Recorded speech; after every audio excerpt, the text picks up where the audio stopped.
Thank you for joining me on the Parable Podcast. I'm Danielle Zapchenk. You know, there are moments in our life that in literal seconds, something comes out of left field and we can't even wrap our heads around it.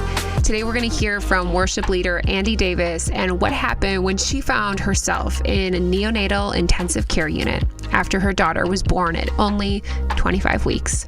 It was a time that I will forever hold so closely to my heart of really this faith journey, because God showed up in such miraculous ways that I would have never imagined. Because, you know, losing my job, meaning a complete loss of income. So I remember my friend Madison, and she's like, I really feel led to just start a GoFundMe for you guys. And we're like, okay, had no clue what that was. And we're like, sure, you know, but people gave. And I mean, we had more than enough. Here's my conversation with Andy Davis. Well, Andy, welcome to the Parable Podcast. I'm so grateful to meet you. We connected through Kelly Olson at the Baton Pass, and you are a worship leader at Forest City Church. And tell me, when you grew up, was music a part of your life? Was that something that has just always been important to you? Yeah, I mean, from as early as 5 is when I can remember. So I grew up in the Black Kojic Church, Pentecostal. And, you know, anytime they heard, like, you know, you could sing or you could, you know, lead out on something, they just kind of put you up there. I remember I was a part of the Sunshine Band. I was 5. And I remember them saying, you know what, we want you to learn this song and you're going to sing it on Sunday. And I did that. And I was like, I was so nervous. But I still remember the song. It was, I love you, I love you, I love you, Lord, today. That was my first kind of introduction into music. And honestly, it's been with me ever since. It has been a journey. So 5 years old, Sunshine Band leading out, saying, I love you, Lord. Would you say that you had confidence built into you from the second you were in Sunshine Band?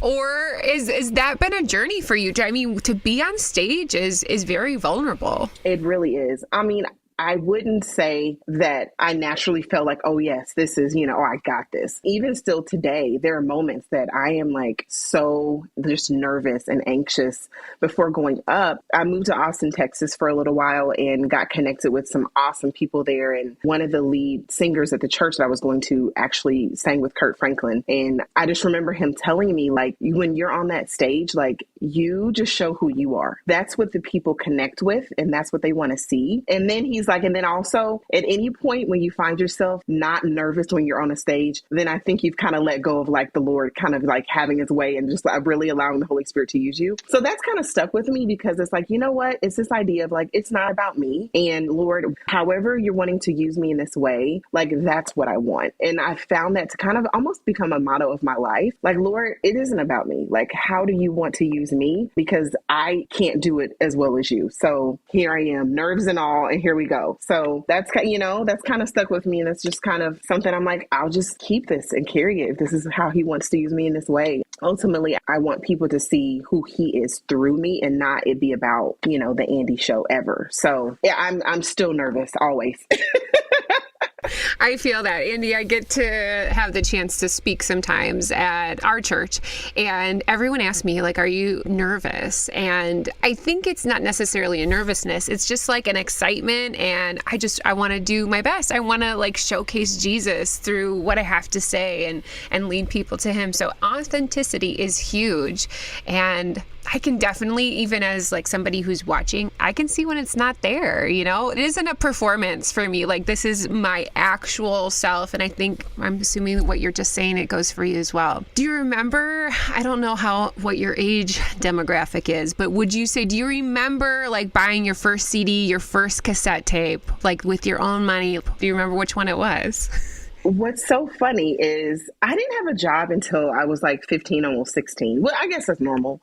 But I remember we didn't have a lot of money. It was just my mom that raised the 3 of us. And I remember us going to the library. And the library, you could rent CDs and VHS tapes at the time. And I remember finding the CD by this group called New Joy. And I asked people to this day, I'm like, that no one has no clue who they are. But I just remember feeling like I could go and pick something something that was like my own, that I could like, even though it was renting it, I would play it and listen to it. And I'm like, this is so, I just remember just having some sense of freedom. And this was really, really cool. And then also just growing up very Christian, I only listened to like gospel music. That's the only music I knew until I want to say probably high school, like late high school. And then I kind of began to kind of buy, other music that my mom probably would still to this day say, you should not be listening to.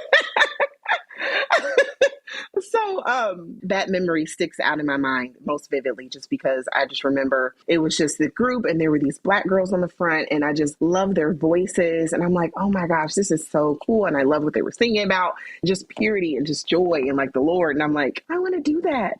And then I love the artist Kim Burrell. I still to this day love her voice and like will study like her runs and just, it's unbelievable. So those two memories stick out in my mind the most when it comes to just my first kind of, CD. It is so funny. Like when I try to explain it to my kids, there's like VHS, cassette tapes. It's humorous to share. And it wasn't that long ago. It really wasn't.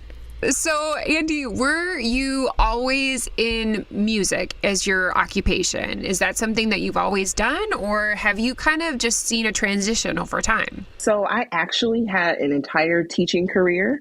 So I taught for 10 years and I did pre-K through kinder. I always stayed at the elementary level. I love the babies. And I always did music actually as a part-time thing. I would go and I would help out, lead worship at different churches. And it wasn't until my husband and our family moved to the Illinois area that I now get to do it full time. So this is a new season, not even a year old, that I am like in this worship music world. And I'm like, this is not the classroom. So, but I've just had a calling on my life. And I feel like the Lord was calling me to kind of like really focus on ministry and do this thing full time. And it didn't make any sense. It didn't make sense financially. It didn't make sense, just all the things that I worked for so long when it came to my just career and just what I was going after. But I'm like, Lord, if this is what you want, we're going to do it. And it all came together and he did it. And I'm like, all right, here we are. And it's just, that's been a process of just a shift in mindset of just, being having a career in a completely different field for so long and that be your day to day. And then, transitioning into something that's a little bit, has a little bit more ambiguity, a little bit more freedom when it comes to just, time for creativity and just kind of like sitting with the Lord. I'm like, still learning just how to balance that. But I love it. I'm like, I'm glad we said yes. I'm glad I said yes. And it's just like, all right, we're on a whole new journey. Here we go. I like what you said, Andy, about that shift in mindset, because I think that happens for all of us where we have to go through a time of transition, and it is scary because we want to hold on as tight as we can. What encouraged you through that? Like, how did you see God connect the dots for you? Because you said you weren't even in the Illinois area, so you had to move here. What kind of things did you see God working in your life through that? I remember this was pre-pandemic. I want to say 2019. My husband and I, he's been in full-time ministry as our whole marriage. And I just remember the race that we were running. It was like, okay, this is a lot. I just remember he and I coming together saying, Lord, we know that there's more that you have for us. We know that you're calling us into something different. We had no clue what it was. But I remember very specifically us saying, like, we are literally laying our lives on the table. It's all here. And we really want you to do what you want to do in our lives. Like, we cannot continue. And not that it was bad, but it's just unhealthy. I was working full time. He essentially had 3 jobs. He was area director for Young Life. He was a youth minister. And then he was doing other part-time things with like multicultural work. We were going.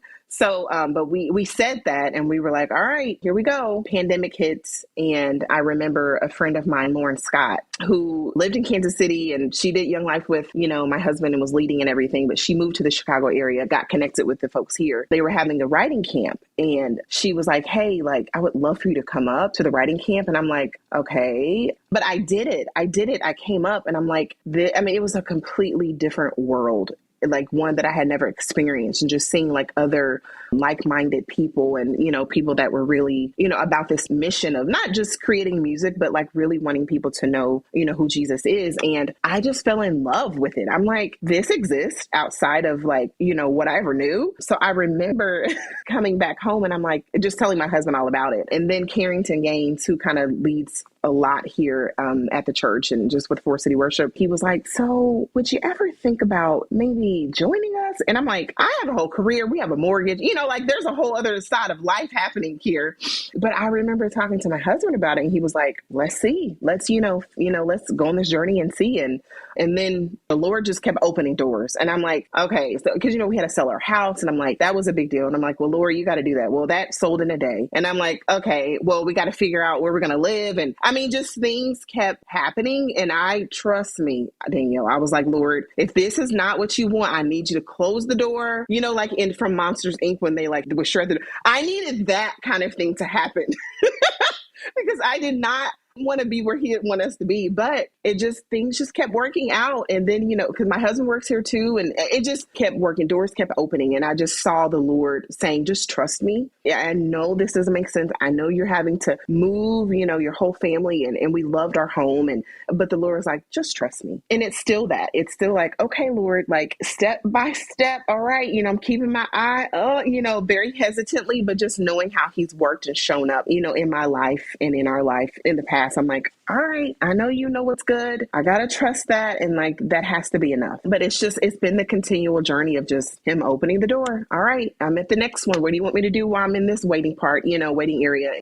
It's good to hear that, Andy, because I think when we get to connect and hear other people's stories, we understand that God, he's not just connecting the path of my life, but he's connecting everybody else's, that you took that step and went to that writing workshop with Lauren.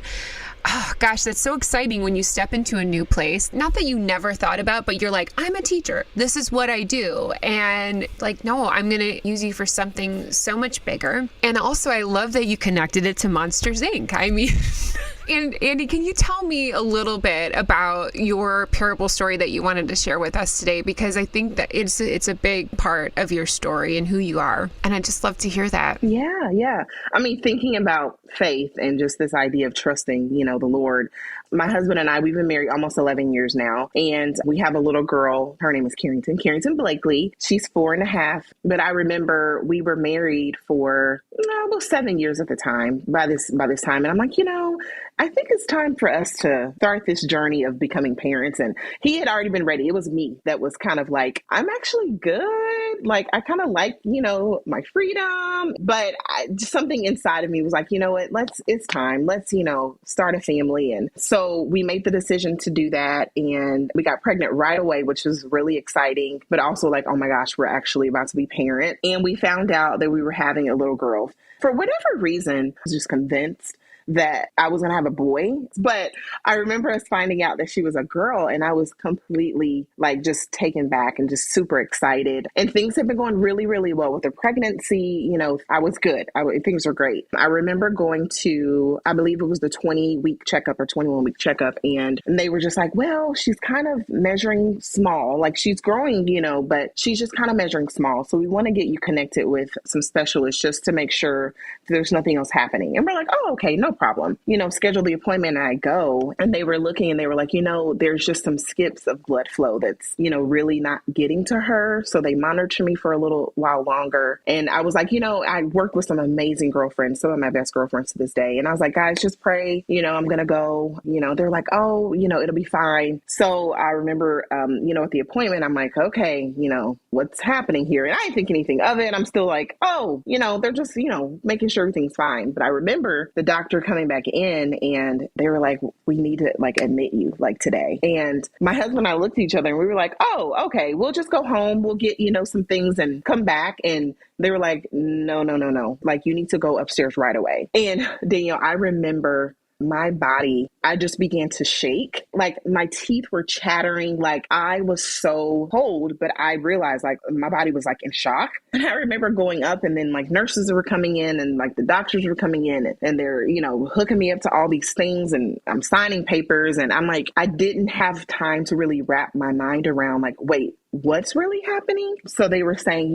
like Carrington's not getting enough blood flow to her and we need to monitor her to make sure, she's going to continue to grow and, be okay. And I'm like, oh, okay. It's still in my mind. I'm thinking this isn't going to be very long or, I'll be back home but it did not. My husband, Leonard, went home and, he gathered a few things and came back. And I remember like, this is kind of a big deal. I had to call my principal and I was like, I don't know when I'm going to be able to come back because I have to stay at the hospital. Essentially, I was on bed rest and having this monitor hooked to my stomach 24 hours a day. And I was like, this is not at all what I thought my pregnancy would be. And I'm like, I was fine. Like what? She was fine, And I just remember being there like, okay. I didn't really know what to even pray or say because I was just still kind of confused. But I think it had been maybe a couple of days and I realized I'm like, okay, I really need to start praying intentionally for my child because one, I don't want anything to happen to her and I want her to be born healthy and well, but I want to be here also to, be able to be her mom. And I just remember beginning to shift my focus on, okay, let me do all I'm supposed to do. If I need to just be here and lay and be still, then I'm like, okay, Lord, give me the strength to do that because this is what she needs. And I just remember praying that and just people beginning to come alongside us and praying for us and praying over us. And I remember being in antepartum for just 10 days. And I'll never forget, my husband was in the room and the doctor rushes in. It was like 3:00 in the morning, flicks on all the lights. And he's like,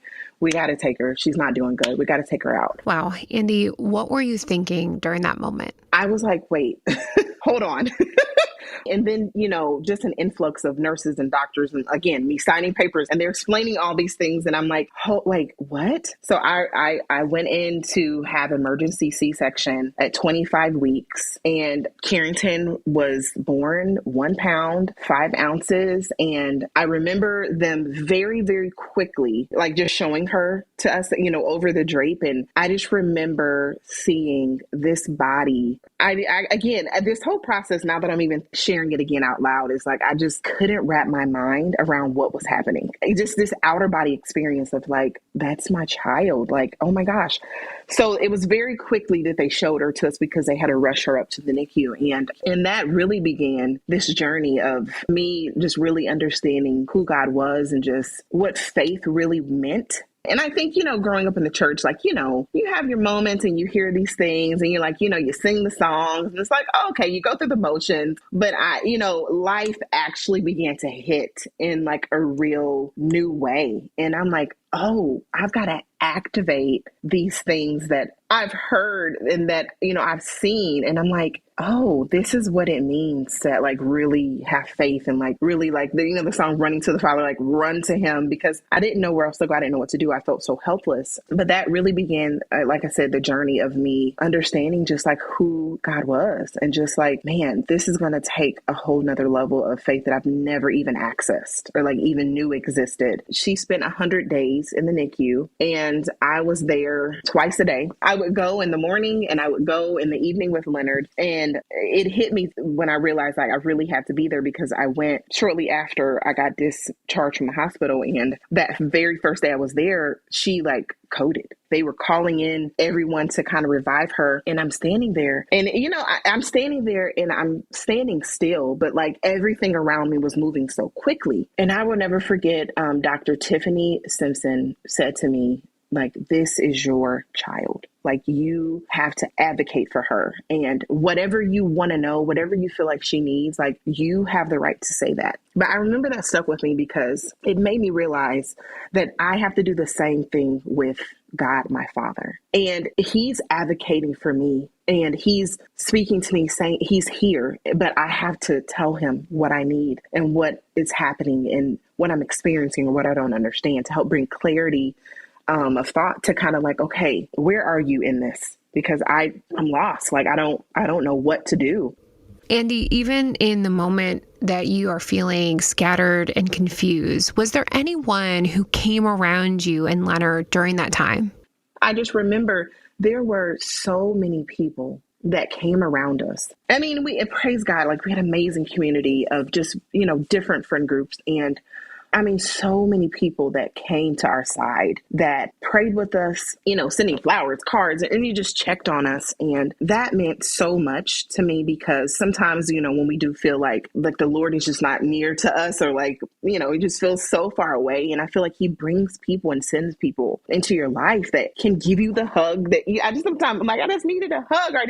And I remember that so clearly. And it meant so much to know that there were people that were there with us because I felt God so much deeper knowing that, oh my gosh, you're here. And you didn't have to do that or, just whatever we needed. But there was just so much spiritual growth that took place because I had to quit my job because I had to be there. And I don't know how I would have been able to be in the classroom every day, knowing and just like seeing everything that took place every day and just, the different doctors and nurses that were caring for her. I'm like, I need to be here with her. So I would spend all morning there. I would take lunch and I would come back and I would just be there and hold her and sing to her and read to her or just watch her and really get to know even like the nursing and the staff and the doctors. And it was a time that I will forever hold so closely to my heart of really this faith journey because God showed up in such miraculous ways that I would have never imagined. Because, losing my job, meaning a complete loss of income. So I remember my friend Madison, love you, Madison. She was like, and we were fairly new friends. We all went to the same church. And she's like, I really feel led to just start a GoFundMe for you guys. And we're like, okay, had no clue what that was. And we're like, sure, but people gave. And I mean, we had more than enough. We never went without. It was just an overflow of more than what we needed. And it was just another way that God just continued to just show his faithfulness and just who he was and just reminding us of how he cares for us and how he loves us and how he delights in us. And it's like, I'm here for you. And I'm like, God, like you love little me, little old us, like and he does and he did and he still does. And that, I mean, I could go on and on, Danielle, and I know it just still amazes me to this day. And now I get to look at Carrington, who's 4.5 now. She came home on a very, very low flow of oxygen. We were home. That was a whole nother journey. Lord, that's another parable story, Danielle. But me and that oxygen machine, I tell you. But she came home and just the blessing that she has been. I look at that girl who is perfect, who has no delays. I mean, no lung issues. I mean, nothing. And I look at her and I just delight in that. And I'm like, God, you are so good. And I'm like, if you do nothing else for me, seeing her running and playing and talking and just, becoming this beautiful little girl, I'm like, that is enough. Like, that's enough for me to always continue to point my eyes to you, to continue to look to you in any situation. And it's like, if you did that, then there's no telling what else you can do, what else, he's up to. But I just continue to just reflect on that time in my life because, man, it was a journey. It was a very unexpected journey, but one that I saw his faithfulness and just his goodness. That's so good. I loved what you said in that moment of having that rush of emotions of your body was in shock. I'd love for you to speak, since you didn't know what was going on, did you feel disconnected from God in that sense? Just because you're just overwhelmed. How did you, I know you said you definitely prayed while you were in the hospital, but in that moment when it was initially happening, what were you feeling? It's hard to say if I felt disconnected from him. I think I truly didn't know what to feel. And I think there was a moment of me trying to just really understand what was going to happen. I think I was already looking ahead at, well, how long am I going to be here? Like, is she going to be okay? I'm glad you asked this question because I remember there were two, they were like social workers, and essentially they came in to talk to us about the possibility of us losing Carrington.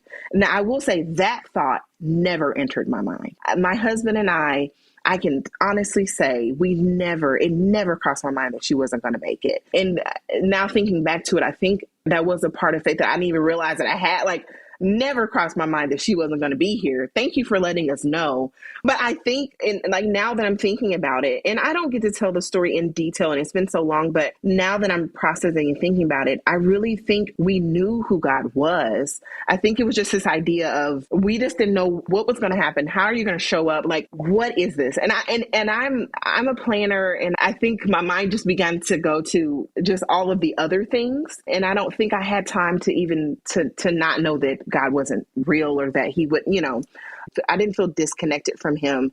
It was just more so the process of understanding, okay, God, like what's happening? Like, what do we do? Because I really don't know. Well, and also I think what you were saying from before, that you have built this foundation, but now was a time to activate it. I love that you used that word, because who knows when things are going to happen in our life? We have no clue, even though I'm a planner too. As much as we want to plan, there's still things that are not going to come our way. So how would you encourage somebody who is in their faith to be aware, like how can they activate their faith? What steps can they do when they find themselves in a similar situation? When I think about this idea of the stories that Jesus told, and essentially it's, illustrating like this spiritual truth with everyday things, I think for me, it's realizing just how God is showing up in those everyday things, but like, how are we asking him to show up? I think, we have the plans, we have the ideas, which are great. And I don't think the Lord is not wanting us to do those things. But I think what I'm beginning to realize is like, God, but how are you wanting to get the glory out of whatever this situation is in my everyday life? How are you wanting me to continue to point people to Jesus through something that really sucks, through something that's really unplanned, through something that is planned? I think we've just failed to stop and do that. Like, God, here are my plans. I had all these beautiful things planned for my, this pregnancy journey and the pictures and all of these things, but that wasn't how you wanted to get the glory out of this. And that, I think, has been something that I've continued to really, I guess, begin to shift and focus more towards like, okay, but what is God saying in this? Like, how is he wanting to use this situation? And I think we sometimes can look at trials and just hardship as, oh man, this is, so it is hard. And it's, no one wants to have to go through it. But it really is a testimony on the other side of it. I remember getting messages from people just saying how blessed they were by the story that we would tell through Carrington's life, because they would see our faith and our trust in knowing that God is a big God and like he really can do anything. And I think it's in us believing that, and even sometimes in our doubt, but like continuing to press forward, that like he uses things that you would never imagine. And I'm like, oh, I never thought that my pregnancy would be, a journey of people's faith, or just like their own, even like my own father, who I love him dearly, like has been on his own journey, but it's, man, he'll look at Carrington and say, that is a miracle. She is a miracle. And I think however we can remember to point people back to Jesus, I think is I think my biggest encouragement. It's like, how are we continuing to keep this vertical here? Because in that situation, God is using it. He's using it in ways that we can never imagine. And I think looking to him in the muck and all of life, it's like, how are we continuing to just, letting people know like he's in that and he's using it. He's using it for his good. Andy, that's so good, because I think it's easy for us to think, oh, this is just our life. Yes, I went through this hard situation and it doesn't affect anyone else. And I highly disagree, because I think God, he is in the mundane and he is in the miraculous. And when we get to witness that in other people's lives, life change can occur, especially when we point people back to Jesus. So that's amazing. I'd love to know, what was your relationship with Leonard like during that? I mean, when you are married, you said you were enjoying your life as a married couple for 7 years, and here you are. Just because you get married doesn't mean it's going to be not a bumpy ride anymore. So now you have this joint situation, this life experience. What was it like walking through that with your husband? There were good days and there were not so good days. There were days of us both, doing things in order and planning. We do connect in that way. So literally life flipped itself upside down, and he goes into this mode of, I have to make up for what's missing. I have to step in ways that we got to keep things going. And, the head of the house, like, making sure things are still running smoothly, all the ministries that he was involved in. It's like, how do I balance that? So I remember there was a part of him that was trying to understand how to make it work, but then also how do I be present, with my wife and my baby who's in the hospital. And I remember there just being really long days and really long nights, and just the exhaustion really from both of us, but really with him because financially making sure things are still staying afloat, and then also connecting with people because people just wanted to know what was going on and how can we help it. So he really took care of, all of, I would say the admin things when it came to, keeping things going. But that was hard because there wasn't time for us. We completely devoted every day to Carrington and being there, and just making sure she was good. It was, I want to say maybe a month, no more than a month, that some of the nurses were like, you all have to prioritize your marriage. There was a doctor who said, you have to continue to prioritize your marriage, because I've seen marriages fail and just completely fall apart, during this time of, your child being here. And that really stuck out to us because I'm like, he's right. Like we really do. So I remember we compromised because we would plan date nights, and it had to be in the evenings, obviously, but that would take away from our time. Well, we would go early evening to see Carrington, and we would get dressed or whatever. We would go early evening to see her, and then we would go on a date. When you have a child that's been inside of you, just kind of connect with it a little differently than men do. And I'm like, I still just need to make sure she's good, because we would go because they would do like her bath and her cares time in the evening. So that would be our compromising time. But it was so important that we continued to connect as a married couple, even in the midst of what was happening, because if we weren't good, then the whole house wouldn't be good. And I remember when we started doing that, it felt like there was some sense of normalcy of, at least in that season, I'm like, if this is what it's going to be, let's make the most of it. Let's still have fun. Because my husband and I, we have so much fun together. And I didn't want us to lose that, And so we made a commitment to still go on dates. And now looking back at it, I'm like, I'm glad we took advantage of that, because I'm like, Carrington's here all the time now. And it's just like, oh, you're here. You're not going anywhere. Oh, we have to pay for a babysitter, or nonetheless. But I just remember us just prioritizing each other. That really helped, because the way things were going in the very beginning, it's just like, there was no way we were going to be able to sustain that. I'm glad that doctor, I'm like, he didn't know the Lord was using him, but the Lord was using him. And he, spoke those very encouraging words to us to do that. That's so good. So from the Sunshine Band, when you were a little kid, to Forest City Worship today as a worship leader, how has worship changed for you? Has it been the same over time, or have you seen worship implement itself in so many different ways into your daily life? It definitely has. It's changed from me just singing the words to actually connecting to what the words mean. Worship is such a huge part of who I am. And it's something that I realized that I haven't had the opportunity or the time to really make it all about me and God. And like, what is it that you're trying to say to me? Like when I think about like a Sunday morning and just the process of selecting songs, or we'll have a sermon series, I begin to find myself already praying about, okay, God, how do you want to use me through the songs that we're going to sing to like penetrate the hearts of people, affect, change, just really bring people to the feet of you. So it's become more of a lifestyle and something that I practice all the time.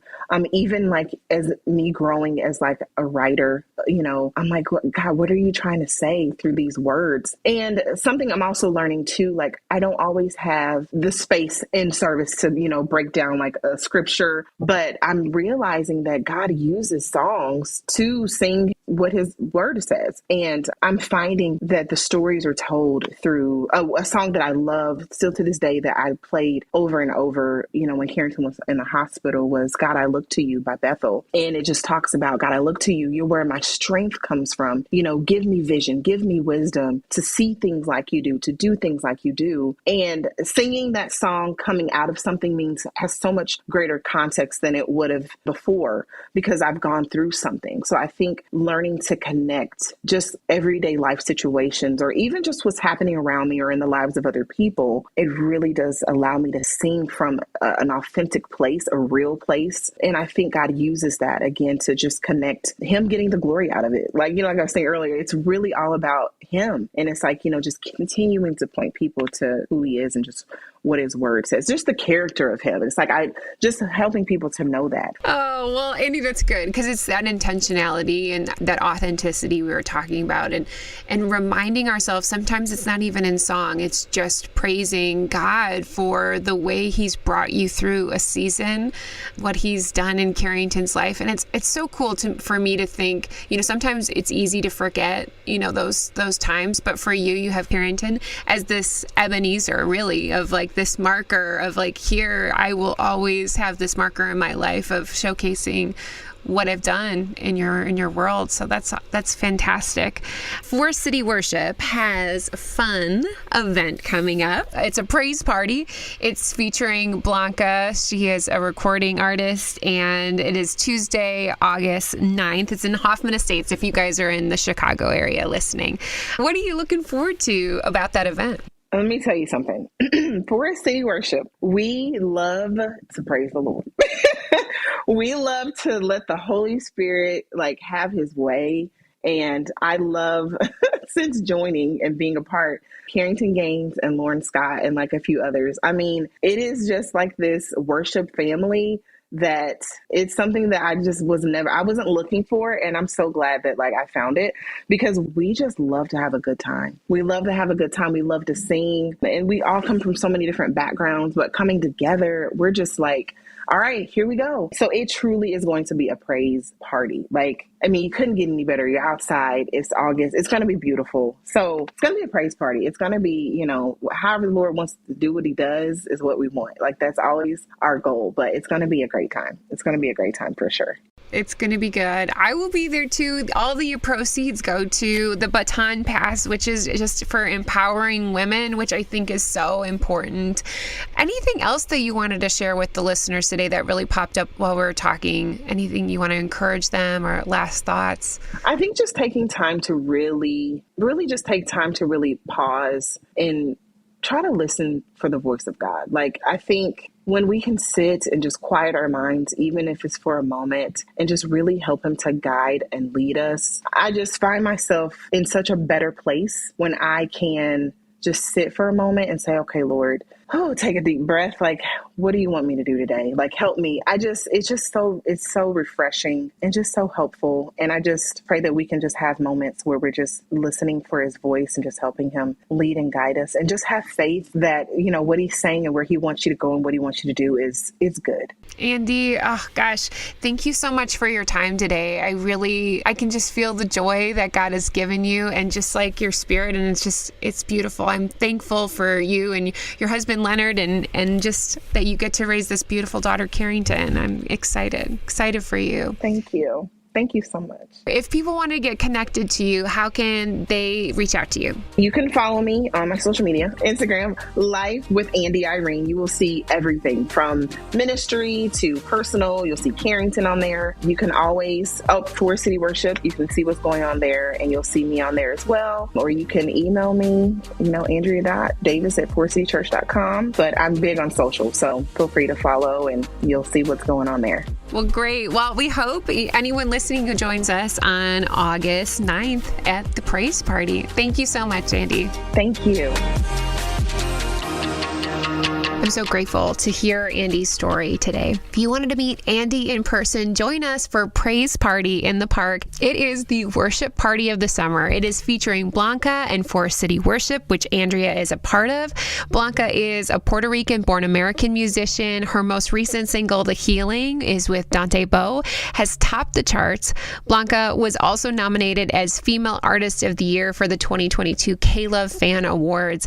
It is all happening Tuesday, August August 9th, and the concert starts at 7 p.m. It's at the Hideaway Brew Garden in Hoffman Estates. So if you are local in the Chicagoland area, we would love to see you. 100% of the ticket sales are going to the Baton Pass. And you might remember Kelly Olson from episode 4. She has this amazing women's ministry with a team of women that are surrounded her in the Baton Pass that empowers the voices of overcomers and ultimately connects overcomers with those that are hurting and in need of hope. So it's going to be a night to remember. Join us there. And if Andy's story impacted you and you can't make it, she would love to chat with you. All of her info is going to be linked in the show notes at daniellezapchenk.com. And now, for those of you that really want to dive into this time of reflection, here are 2 takeaway questions from our conversation today. Number 1, in what ways can you have some tools kind of in your back pocket and be prepared, because we know these moments are going to come in our life when you have to activate your faith like never before? And number 2, what is one way that you can authentically worship this week? Whether that is by song, is by prayer, it's by doing some kind of art or creative expression, going on a walk, poetry. Worship can be so many different things to so many people. It's having this time of praise and gratitude, and it's going to look different for all of us. Thank you guys so much for listening. Come and follow me on Instagram or Facebook. I'm at Danielle Zapchenk. That's Zapchenk. You can subscribe to the show wherever you listen to podcasts, whether on Apple, Spotify, or even on YouTube, and leave a rating or review. It really helps people find out about the show. And thank you so much to my technical producer of a husband, Eric, for editing this podcast today. Hey! That is going to do it. So thank you so much for spending time with me. Remember, your parable showcases a life of worship. See you back again next week on the Parable Podcast.